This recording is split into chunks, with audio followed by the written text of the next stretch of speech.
जय जय जगन्नाथ आसतु देखा प्रबल वर्षा फल कौन रही स्थिति गाँ गहली रे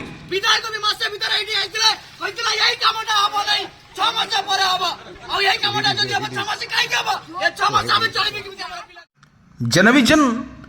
संध्यारे खबर को आपन को जनाऊँगी हार्दिक अभिनंदन। आसतु देश विदेश में किसी गुरुत्वपूर्ण घटना पर नजर पकेबा पूर्व कौन रही ओडिशार स्थिति लघुचाप जनित वर्षा चाषी कूल कौन बेहाल एवं ए परिप्रेक्षी में कौन रही अपडेट खबर ए अपडेट खबर रे चाषी किपरि तार गुजराण मेंटेवाई बर्तमान किपरि भाव में बेहाल परिस्थिति आसतु ना पूरा वीडियो पर टिके नजर पकई नवा। दर्शक बंधु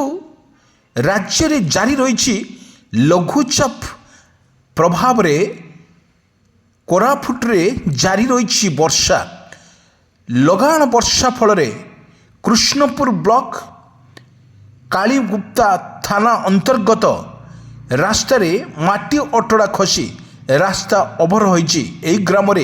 संजोग रास्ता देखा यातायात समस्या देखा मिलूँ। बारंबार लघुचाप फल ओडिशार बेहाल परिस्थिति ए बेहाल परिस्थिति रे जलवायु पक्षरु बा पाणीपाग विज्ञान पक्षरु वर्तमान सतर्कनामा जारी करिछि एवं पाखापाखि आउरी 3 दिन कि 4 दिन भितरे प्रबल वर्षा को नहीं सतर्क सूचना जारी करिछि आंचलिक पाणीपाग विज्ञान केन्द्र। भाव रे ओडिशा रे लगातार भाव रे जारी रही दक्षिण ओडिशा एवं पश्चिम ओडिशा रे प्रबल वर्षा को नहीं सतर्कनामा जारी करिछि आंचलिक पाणीपाग विज्ञान केन्द्र। आमे आपण मानक जो भिजुआल देखाऊँ ए भिजुआल निश्चित भाव में ओडिशार प्रभाव निश्चित भाव में पड़ी तुहा को तुहा वर्षा सहित बिजुली घड़घड़ी सहित वर्षा मध्य जारी रही सारा ओडिशा रे। आमे आपण मानक कही रखुचु प्रबल वर्षा को नहीं पूर्वान करिछि आंचलिक पाणीपाग विज्ञान केन्द्र। आमे सकाळु देखिथिलु अनेक जिले में लगातार भाव में वर्षा मध्य जारी रहउथवा बेले पुणी संध्या बेले आकाश मेघाच्छन्न सहित बिजुली घड़घड़ी मारिबार पूर्वान करिछि आंचलिक पाणीपाग विज्ञान केन्द्र। आंचलिक पाणीपाग विज्ञान केन्द्र कहवा अनुजाई वर्तमान ओडिशा रे बेहाल परिस्थिति केउठी लघुचाप जनित वर्षा रे भिजुची सारा ओडिशा तो केउठी लगाण वर्षा फल वर्तमान गाँ दांडे आंठुए आंठुए पानी रे लोक माने जीवा आसिया करिया पई मुश्किल हेउची एवं जिला प्रशासन को जेते गाँ लोक नेउरा हेले मध्य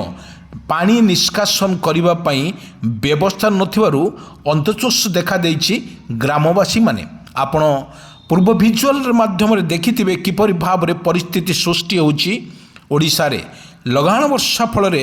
ओडिशा रे जारी रही तुहा को तुहा वर्षा सहित बिजुली घड़घड़ी मध्य जारी रही। आमे आपण मानक कही रखुचु ओडिशार प्रबल वर्षा को नहीं सतर्क सूचना जारी करुवा बेले पाणीपाग विभाग कहवा अनुजाई प्रबल जारी रोची वर्षा तुहा को तुहा वर्षा सांग को बिजुली घड़घड़ी मध्य मारिबार बहुत चांस थिबारु मत्स्यजीवी मानक पई वर्तमान बारण करा जायछि। आमे जो आपण को जो भिजुआल माध्यम रे भिजुआल देखाऊँ देखंतु किपरि भाव में ओडिशार प्रबल वर्षा को नहीं सतर्क सूचना जारी करिछि आंचलिक पाणीपाग विज्ञान केन्द्र। आमे आपण को कही रखुचु जो भाव में ओडिशा रे लगातार भाव में लघुचाप सृष्टि होगा फल भद्रक बालेश्वर कटक पुरी गंजाम गजपति राउरकेला ढेंकानाल पारादीप यही स्थान मानकरे अत्यधिक वर्षा फल वर्तमान देखा जाइछि बेहाल परिस्थिति। लगातार वर्षा फल समुद्र रे मध्य जुआर उठिबा सहित उच्चा उच्चा जुआर उठी चाषी कूल वर्तमान बेहाल परिस्थिति रे लगाण वर्षा फल चाषी वर्तमान मथार तार चड़क पड़ी किपरि भाव में तार गुजराण मेंटेब से सरकार पाखरे बहुत नेउरा आई। आमे जो भिजुआल आपण को देखाऊँ ये भिजुआल होउची भद्रक एवं बालेश्वर जिले में एवं प्रबल वर्षा को नहीं आज दिन तमाम लगातार भाव में वर्षा मध्य जारी रही ओडिशा रे आकाश मेघाच्छन्न भी एबे भी संध्या समय जो भली करा जायछि लघुचाप जनित वर्षा ହୋଇପାରେ ସନ୍ଧ୍ୟା ବେଳକୁ ଏବଂ ଯାହା 4ଟା କତରୁ ଆମେ ଦେଖିଥିଲୁ 4ରୁ 5 ବଜର ଆକାଶ ବର୍ତ୍ତମାନ ଘୁଟି ଆସିଲାଣି ଏବଂ ପ୍ରବଳ ବର୍ଷାକୁ ନେଇ ସତର୍କ ଜାରି କରିଛି ଆଞ୍ଚଳିକ ପାଣିପାଗ ବିଜ୍ଞାନ କେନ୍ଦ୍ର। ଆମେ ଆପଣଙ୍କୁ କହି ରଖୁଛୁ ଏଭଳି ଭାବରେ ଯେଉଁଭଳି ପରିସ୍ଥିତି ଓଡ଼ିଶାରେ ସମ୍ମୁଖୀନ ହେଉଛି ନିଶ୍ଚିତ ଭାବରେ ଆମେ କହିପାରିବା କେଉଁଠି ନା କେଉଁଠି ବର୍ଷାର ତାଣ୍ଡବ ଲୀଳା ମଧ୍ୟ ହେଉଛି। ଓଡ଼ିଶାର ପ୍ରତ୍ୟେକ ଜିଲ୍ଲା କଥା ଯଦି ଆମେ କହିବା ପ୍ରବଳ ବର୍ଷାକୁ ନେଇ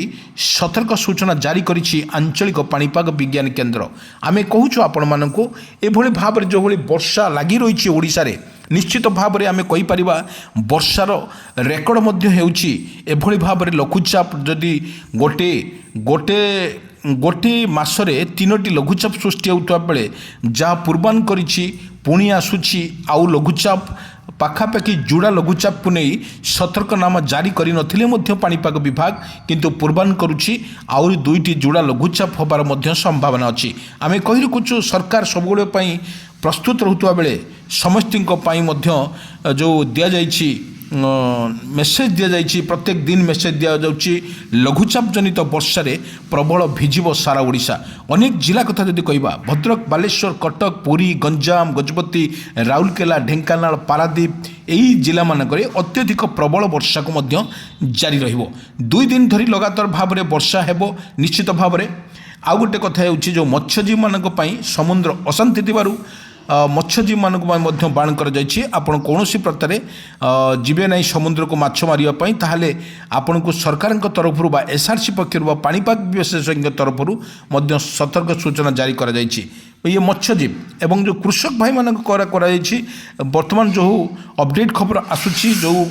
କୃଷକ ଭାଇମାନେ ନିଜ କ୍ଷେତ୍ରରେ ଚାଷ ଜମି ପାଇଁ ବ୍ୟସ୍ତ ରହୁଛନ୍ତି ତା ନିଶ୍ଚିତ ଭାବରେ ରୁହନ୍ତୁ। ଚାଷ ନିଶ୍ଚିତ ଭାବରେ ହେବ ଏବଂ ଯେଉଁଭଳି ଲଘୁଚାପ ଜନିତ ବର୍ଷା ହେଉଛି କାଳବୈଶାଖୀ ବର୍ଷା ହେଉଛି ତୁହାକୁ ତୁହା ବର୍ଷା ସାଙ୍ଗକୁ ବିଜୁଳି ଘଡ଼ଘଡ଼ି ସହିତ ବର୍ଷା ମଧ୍ୟ ଜାରି ରହୁଥିବା ବେଳେ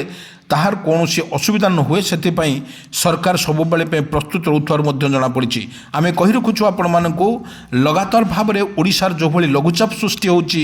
ସମସ୍ତଙ୍କ ମନକୁ କାହିଁକି ଛନକା ପଶୁଛି କାରଣ ଲଘୁଚାପ ବର୍ଷାରେ ଆମେ ଦେଖିଥିଲୁ ପୂର୍ବରୁ ଯେଉଁଭଳି ଲଘୁଚାପ ଆସିଥିଲା ଫାଇନାଲ କଥା କୁହନ୍ତୁ ହୁଳୁହୁଳି କଥା କୁହନ୍ତୁ ଏଇଭଳି ଭାବରେ ଯେଉଁଭଳି ଭାବରେ ଲଘୁଚାପ ଜନିତ ବର୍ଷା ଯେତେବେଳେ ଓଡ଼ିଶା ଉପରେ ପ୍ରଭାବିତ ହେଉଛି ଏବଂ ଲଘୁଚାପ ବର୍ଷାରେ ଆମେ ଦେଖିଥିଲୁ ପୂର୍ବରୁ ଯେଉଁଭଳି ଲଘୁଚାପ ଆସିଥିଲା ସବୁ ଓଡ଼ିଶାକୁ ଖିନଭିନ କଲା ପରେ ସବୁ ଜିଲ୍ଲାରେ ଦେଖିବାକୁ ମିଳିବ ଏବଂ ଏବେ ବି ହୃଦୟସ୍ପର୍ଶୀ ହୋଇକି ରହିଛି ଯେଉଁ ଲଘୁଚାପ କାରଣ ଏଇ ଲୋକମାନେ ବର୍ତ୍ତମାନ ଭାବିବା ତ ନିଶ୍ଚିତ ଲଘୁଚାପ ଜନିତ ବର୍ଷାରେ ଲୋକମାନେ କିପରି ଭାବରେ ହଇରାଣ ହେଉଛନ୍ତି ଆପଣ ଭିଜୁଆଲ ମାଧ୍ୟମରେ ଆପଣ ଦେଖିପାରୁଥିବେ ଏବଂ କିପରି ଭାବରେ ବର୍ଷାର ତାଣ୍ଡବ ଲୀଳା ବର୍ତ୍ତମାନ ଓଡ଼ିଶା ଉପରେ ପଡ଼ୁଛି। ଓଡ଼ିଶାର ପ୍ରବଳ ବର୍ଷାକୁ ନେଇ ସତର୍କ ସୂଚନା ଜାରି କରିଥିଲେ ବୋଲି ଆଞ୍ଚଳିକ ପାଣିପାଗ ବିଜ୍ଞାନ କେନ୍ଦ୍ର ଆମେ କହି ରଖୁଛୁ ଆପଣମାନଙ୍କୁ ପ୍ରବଳ ବର୍ଷା ଜାରି ରହିଛି ଓଡ଼ିଶାରେ। ବିଜୁଳି ଘଡ଼ଘଡ଼ି ଏବଂ ବିଜୁଳି ଘଡ଼ଘଡ଼ି ସହିତ ତୋଫାନ ମଧ୍ୟ ହେଉଛି ଏବଂ ଯେଉଁଭଳି ଭାବରେ ଦିଆଯାଇଛି କାଳବୈଶାଖୀ କଥା ଯେତେବେଳେ କୁହାଯିବ ଯେତେବେଳେ ଲଘୁଚାପ ଜନିତ ବର୍ଷା ଯେତେବେଳେ ହେଇଛି ମୌସୁମୀ ବର୍ଷା ଆଉ ଦେଖା ନାହିଁ ପାଖାପାଖି 15-20 ଦିନ ହେଲା ମୌସୁମୀ ବର୍ଷାର ଆଉ ଦେଖା ନଥିବାରୁ ଲଘୁଚାପ ଜନିତ ବର୍ଷାରେ ଚାଷୀମାନଙ୍କୁ କିଛି ଲାଭଜନକ ଦେଇଛି କାରଣ ବର୍ଷା ଯଦି ନ ହୋଇଥାନ୍ତା ସେମାନେ କୃଷକ ଭାଇମାନେ ମଧ୍ୟ ଚାଷ କରିପାରିନଥାନ୍ତେ କିନ୍ତୁ ଏଥି ଆମେ ଆପଣମାନଙ୍କୁ କହି ରଖୁଛୁ ଯେଉଁଭଳି ଭାବରେ ଓଡ଼ିଶାରେ ଲଘୁଚାପଟି ସୃଷ୍ଟି ହେଉଛି ନିଶ୍ଚିତ ଭାବରେ ଆମେ କହିବା ଅତ୍ୟନ୍ତିକ ଯେଉଁ ଦୁଃଖ ଖବର ଆସୁ ପହଞ୍ଚିବ ଏବଂ ଯେଉଁ ଧାନ ଗଣ୍ଡେ ମାନେ ଯେଉଁ କରିଛି କୃଷକ ଭାଇଟି ସରକାରଙ୍କ ତରଫରୁ ମଧ୍ୟ ସଚେତନ କରାଯାଇଛି। ଆପଣମାନେ ସଚେତନ ରୁହନ୍ତୁ ଅନ୍ୟକୁ ସଚେତନ ରଖିବା ପାଇଁ ଚେଷ୍ଟା କରନ୍ତୁ। ଲଘୁଚାପ ଜନିତ ବର୍ଷା ପ୍ରବଳ